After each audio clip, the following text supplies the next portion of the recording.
Hello, Fredericksburg United Methodist Church. This is Pastor Chelsea from my home green room. I am here to do day 19 of our 28 days of generosity, and wanted to talk a little bit today about what it means to hash it out, what it means to really understand what it looks like to be a real follower of Jesus. And we do that by talking about two different stories that we see out of the Gospels. One of the young rich man, and two, the story of Zacchaeus. So if you're not familiar with those two stories, the story of the young rich man is found in Matthew 19, verses 16 through 22. And basically you have this encounter with let's just call him maybe a kid that has had everything handed to him. And he comes up to Jesus and says, what do I need to do to attain the kingdom of God? And Jesus very plainly just says to him, you want to attain the kingdom of God? Then give away all your possessions and follow me. But unfortunately, the young rich man couldn't part with his possessions and loved them too much and walked away and sulked a little bit. And Jesus proclaims in that message that, hey, it is harder for a rich person to claim the kingdom of God as it is a camel to go through the eye of a needle. And Pastor Jim talked about this in his sermon a couple of weeks ago.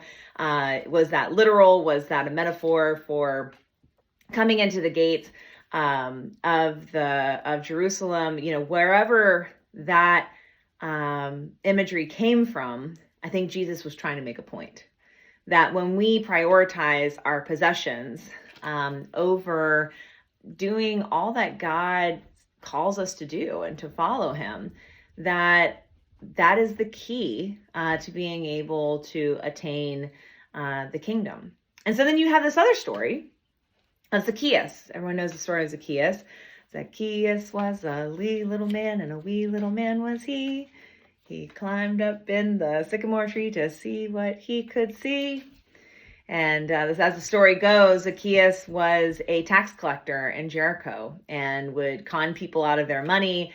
And remember, tax collectors were Jewish themselves. And so if they were taking money from people, it was people of their own community.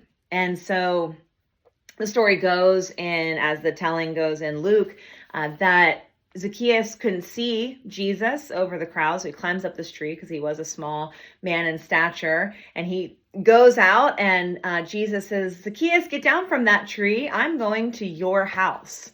Now, Zacchaeus in that moment, I don't know about you, but if Jesus were to say he wanted to come to my house, I might be a little bit nervous because, maybe it's not as clean as I want it to be, or maybe it's not as ordered. My house may need a little bit of some reorganization going on. But you know what? Zacchaeus opens the doors of his home. He hosts Jesus, much to the distaste of many people around Jesus who said, you're going to Zacchaeus' house? Out of all the people, you're going to his house? But that's who Jesus goes to. And Zacchaeus welcomes him in. And by welcoming him in, his heart was warmed. His heart was able to see what Jesus was capable of. And he says that he will give away all his earnings at fourfold and be able to give it back to the poor. And he turned around his ways. And it is through that kind of testament of faith that Jesus was able to say, this is how you claim the kingdom of God, through your faith. And so here we are looking at these two individual stories and what they mean for generosity today. How are we called to hash out what our priorities are, who we are called to follow, and what we put first in our life?